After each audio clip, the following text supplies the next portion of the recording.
अस्सलाम वालेकुम ख़वातीन व हज़रात। इस समय की सबसे बड़ी खबर, बड़ा खुलासा दोस्तों, आप लोगों को मालूम है कि सीमा मामले में अब हर रोज़ बड़ी बड़ी ब्रेकिंग न्यूज़ आ रही हैं। तो मैं आप लोगों को एक बड़ी खबर देता चलूं दोस्तों। 2008 में एक पाकिस्तानी युवक वाघा बॉर्डर पे जो परेड होती है हिंदुस्तान और भारत दोनों की मुश्तरका तौर पे, तो वहाँ पे जैसे परेड ख़त्म हुई तो ये युवक जो है वहाँ गलती से चला गया।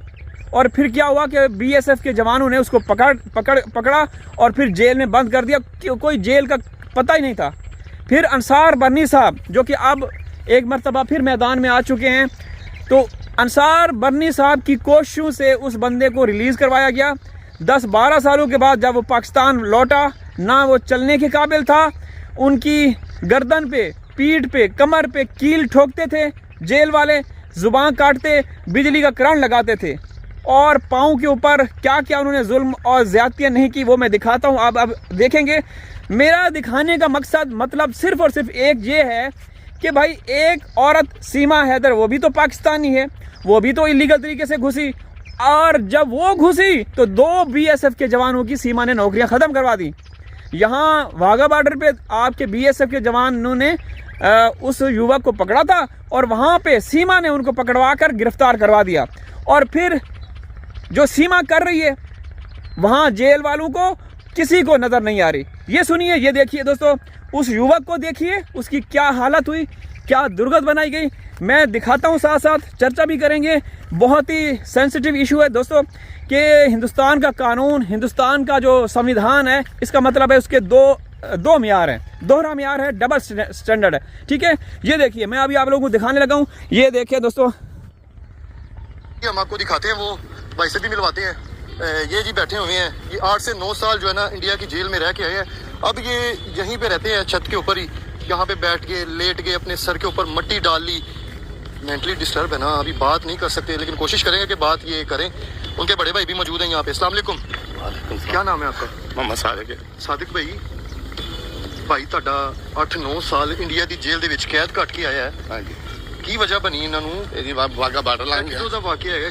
ਕੀ ਸਾਰਾ? ਇਹ 2008 ਦਾ ਵਾਕਿਆ ਹੈ ਜੀ। ਠੀਕ ਹੈ, 8 ਦਾ ਜਾਂ 7 ਦਾ ਇੱਥੇ ਕੋਈ ਵਾਕਿਆ ਹੈ। ਠੀਕ ਹੈ, ਇਹ ਵਾਘਾ ਬਾਰਡਰ ਵੇਖਣ ਗਏ ਨੇ, ਠੀਕ ਹੈ, ਉੱਥੋਂ ਕਿਤੇ ਪਾਰ ਲੰਘ ਗਏ ਨੇ। ਠੀਕ ਹੈ। ਦੋਸਤ ਗਏ ਸੀ? ਹਾਂਜੀ, ਠੀਕ ਹੈ, ਤੇ ਉੱਥੋਂ ਪਾਰ ਲੰਘ ਗਿਆ। ਉੱਥੋਂ ਜਾ ਕੇ ਤੇ ਉਹਨਾਂ ਨੇ ਇੰਡੀਆ ਦੀ ਜੇਲ੍ਹ ਵਾਲਿਆਂ ਨੇ ਫੜ ਲਿਆ, ਫੜ ਕੇ ਉਹਨਾਂ ਜੇਲ੍ਹ 'ਚ ਦੇ ਦਿੱਤਾ। ਬਾਅਦ 'ਚ ਕੁੱਟਮਾਰ ਕਰਦੇ ਰਹੇ ਨੇ। ਨਹੀਂ ਇੱਥੋਂ ਦੇਖਣ ਗਏ ਨੇ ਬਾਰਡਰ, ਪਾਕਿस्तान के बार्डर पे गए ने। ख़वातीन व हज़रात, जब आप ये वीडियो देख रहे हैं तो साथ में अपने माइंड में सीमा हैदर को ज़रूर रखना। मैं ये वीडियो दिखा रहा हूँ, मेरा मकसद सिर्फ़ और सिर्फ सीमा हैदर है कि क्या हिंदुस्तान की सुरक्षा एजेंसियों को, हिंदुस्तान की पुलिस को, हिंदुस्तान के प्रशासन को, हिंदुस्तान के इदारों को सीमा नज़र नहीं आ रही? सीमा नज़र नहीं आ रही इसलिए कि वो औरत पाकिस्तान को बुरा भला बोलती है, पाकिस्तान को गालाम गलौज करती है, और वहाँ जाके जो हमारे 4 बच्चे थे उनका जबरन ज़बरदस्ती धर्म परिवर्तन करवाया गया। इसलिए इनाम के तौर पे उसको खुला छोड़ा हुआ है। मैं इसलिए आप लोगों से बेनती कर रहा हूँ कि जब आप ये वीडियो देखें, अपने माइंड में रखें कि ये जो इसके गर्दन में, इसके पीठ पीछे कील ठोकते थे, लोहे के रॉड डालते थे, गले में जंजीर और ज़ुबान इनके जलाते थे, तो क्या सीमा उनको नज़र नहीं आ रही? क्या वो हिजड़े हैं, किन्नर हैं? ये देखिए किस तरह क्रॉस कर सकते हैं इतनी हाई सिक्योरिटी होने ਸਾਰੇ ਅੱਜ ਦੀ ਗੱਲ ਨਹੀਂ ਨਾ, 2008 ਦੀ ਗੱਲ ਹੈ। ਉਦੋਂ ਇਹਨਾਂ ਨਹੀਂ ਸੀ ਆਇਆ ਜਿਨ੍ਹਾਂ ਕੋ ਹੁਣ ਅਗਲਿਆਂ ਨੇ ਪਾਬੰਦੀ ਕੀਤੀ, ਉਦੋਂ ਇੰਨੀ ਪਾਬੰਦੀ ਨਹੀਂ ਸੀ ਆਇਆ। ਠੀਕ ਹੈ, ਇਹ ਕਿਤੇ ਪਾਰ ਲੰਘ ਗਏ ਨੇ, ਠੀਕ ਹੈ, ਉਹਨਾਂ ਨੇ ਫੜ ਲਏ ਨੇ, ਠੀਕ ਹੈ, ਫੜ ਕੇ ਉਹਨਾਂ ਜੇਲ੍ਹ 'ਚ ਦੇ ਦਿੱਤਾ। ਜਿੰਨੀ ਕੁ ਉਹਨਾਂ ਤੋਂ ਹੋਈ ਉਨੀ ਉਹਨਾਂ ਕੀਤੀ ਹੈ। ਐਂਡ ਉਹ ਮਾਰਦੇ ਕੁੱਟਦੇ ਰਹੇ ਨੇ। ਠੀਕ ਹੈ। ਇਹ ਜਦੋਂ ਇਤਲਾਹ ਪਹੁੰਚੀ ਕਿ ਤੁਹਾਡਾ ਭਾਈ ਜਿਹੜਾ ਹੈਗਾ ਉਹ ਇੰਡੀਆ ਸ਼ਿਫਟ ਹੋ ਗਿਆ। ਇਹ ਨਿਸਾਰ ਬਰਨੀ ਆਇਆ ਕਰਾਚੀ ਦਾ ਕੋਈ, ਠੀਕ ਹੈ, ਇਹ ਉਹਨਾਂ ਨੇ ਇਹਨਾਂ ਦੀ ਤਸਵੀਰਾਂ ਜਿਹੜੀਆਂ ਨੇ टीवी। अंसार बर्नी साहब जो कि एक हमारे कौमी हीरो हैं, हमारा कौमी असासा हैं, हमारी शान है, हमारी आन है, उन तक जब ये ख़बर पहुंची कि एक पाकिस्तानी युवक वाघा बॉर्डर के ज़रिए भारत पहुंचा है, तो उन्होंने एक्शन लिया। जिस तरीके से अब हैदर के मामले में उन्होंने एक्शन लिया हुआ है, उन्होंने पूरे जो भी इंतज़ामात हैं उन्होंने संभाले हुए हैं। तो उस वक्त भी उन्होंने उनकी जान छुड़वाई थी। जो युवक 2008 में भारत दाखिल हुआ था, जब वापस लेकर आए तो उसकी हालत आप देख रहे हैं कि वो चलने के काबिल भी नहीं है। अब भी उन 4 बच्चों को वापस लाने के लिए जो हैदर भाई के हैदर भाई के वो हैं 4 बच्चे हैं, उनको लाने के लिए जो अपना वो कर रहे हैं, तो उम्मीद की जा रही है कि इंशाल्लाह वो ज़रूर लाएंगे, क्योंकि ज़ाहिर सी बात है एक अजीम शख्सियत है। उन्होंने ना सिर्फ पाकिस्तानियों के लिए बल्कि भारतीयों के लिए भी बहुत ज़्यादा काम किए हैं, ठीक है ना। तो इस दफ़ा कुछ हमें उम्मीद है, आगे सुनिए। ਸੈਂਡ ਕੀਤੀਆਂ ਜੀਓ ਨਿਊਜ਼ ਤੇ ਆਈਆਂ ਨੇ, ਇਹਨਾਂ ਦੀਆਂ ਤਸਵੀਰਾਂ ਆਈਆਂ ਨੇ, ਉਹਨਾਂ ਦੇ ਵਿੱਚ ਅਸੀਂ ਇਹਨੂੰ ਸਿਆਣਿਆ ਤੇ ਜਦੋਂ ਸਿਆਣਿਆ ਬਾਅਦ ਦੇ ਵਿੱਚ ਇਹਨੇ ਫੈਕਸ ਫੁਕਸ ਕਰਾਏ ਨੇ ਅਸੀਂ, ਜੋ ਫਿਰ ਉਧਰ ਦਾ ਪਟਵਾਰੀ, ਉਹਨਾਂ ਨੇ ਪਟਵਾਰੀਆਂ ਇੱਧਰ ਦੇ ਆਉਂਦੇ ਤੇ ਉਧਰ ਦੇ ਪਟਵਾਰੀਆਂ ਰਾਬਤਾ ਕੀਤਾ, ਇੱਧਰ ਦਾ ਪਟਵਾਰੀ ਫਿਰ ਸਾਡੇ ਕੋਲ ਆਇਆ, ਉਹਨੇ ਆਣ ਕੇ ਸਾਨੂੰ ਪੁੱਛਿਆ, ਦੱਸਿਆ ਸਾਰਾ, ਇਹ ਤੁਹਾਡਾ ਜੀ ਸਕਾ ਭਾਈ ਹੈ, ਬਿਲਕੁਲ ਜੀ ਮਾਹਾ ਜੀ ਸਾਡਾ ਭਾਈ। ਉਹਨਾਂ ਨੇ ਫਿਰ ਆਖਿਆ जी इंशाल्लाह। इस बेचारे को चलता हुआ देख के ना मुझे खुदा की कसम मेरी आंखों में आंसू आ गए कि क्या जिन्होंने इस नौजवान की, इस युवक की ये हालत बनाई, क्या उसको ये सीमा नज़र नहीं आती? वो भी तो पाकिस्तानी है, वो भी अवैध रूप से घुसी, वो तो अलग ऐलान जब घुसी तो आपके 2 सुरक्षाकर्मी जो BSF के जवान हैं उनकी नौकरियां ख़त्म करवाई, तो उनको वो नज़र नहीं आए? कहाँ है तुम्हारी पुलिस, कहाँ है तुम्हारे इदारे? इस तरह मतलब तुम्हारा संविधान, तुम्हारा कानून का जो म्यार है वो दोहरा म्यार है। सीमा के लिए सब कुछ अलग है, और इस युवक के लिए जो बेचारा चलने, ये देखिए इसकी हालत तो देखिए दोस्तों, ये हंसता खेलता वाघा बॉर्डर की जो परेड होती है दोनों देशों की, इस तरफ पाकिस्तान की और दूसरी साइड पे भारत की, तो उस दौरान ये वहाँ गया था, गलती से भारत चला गया। दोस्तों सीमा नज़र नहीं आ रही, इस मामले में सीमा नज़र नहीं आ रही।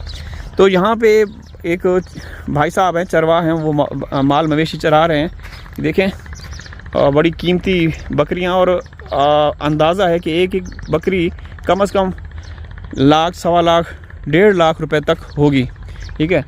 तो ये जो चीज़ें मैं दिखा रहा हूँ, बता रहा हूँ दोस्तों, मेरा मकसद और कुछ भी नहीं है। मैं हमेशा देखें हक़ और सच की बात करता हूँ। मैं इस मज़लूम को देख रहा हूँ जिसके ऊपर जुल्म और ज़्यादती के पहाड़ तोड़े गए, ये बेचारा चल नहीं सकता। ये देखें इसको अब ये इसका जो है ना दिमाग, बिल्कुल दिमागी तवाज़ुन बरकरार नहीं रहा, मानसिक संतुलन बिल्कुल बिगड़ चुका है, जंजीरों के साथ इसको बांधा हुआ इस बेचारे को। क्यों? इसको वहाँ के जेल के हुकाम ने किया, ठीक है, हिंदुस्तान ने किया है, हम इसकी निंदा करते हैं, लेकिन सीमा की तरफ भी देखें ना, जो सीमा जिस तरीके से आज़ाद है, सीमा को वहाँ पे बाकायदा योगी की तरफ से राशन कार्ड दिया जाता है, वहाँ पे उसको शॉपिंग के लिए कार्ड बना के दिया जाता है, वो आपके देश का मतलब मजाक बना के रखा हुआ है। ऐसा होता है किसी देश में? कभी सुने? हमारा भी देश है, हमारे पाकिस्तान में आपके बादल बाबू घुसे थे इलीगल तरीके से। हमें फ़ख्र है हमारे इदारों पे, हमें फ़ख्र है हमारी पुलिस पे, हमें फ़ख्र है हमारे प्रशासन पे, हमारी मिलिट्री पे, हमें फ़ख्र है कि हमें बोलने की ज़रूरत नहीं पड़ती। जब कोई ऐसा वक़ूआ होता है वो खुद एक्शन ले लेते हैं, वो खुद एक्शन लेते हैं। ऐसा नहीं कि हमें कोई वो धरना देना पड़ता है। भाई 3 साल हो गए ये केस, 3 साल में कुछ हासिल वसूल हुआ? नहीं हुआ। क्यों? क्योंकि वो औरत, पाकिस्तानी औरत, आपने उसको अपने उस पर कब्ज़ा करके पाकिस्तान के ख़िलाफ़ इस्तेमाल करे, वो पाकिस्तान को बुरा भला बोलती। इसलिए तो शर्म आनी चाहिए ऐसे इदारों को जो कि ये कर रहे हैं, ठीक है ना।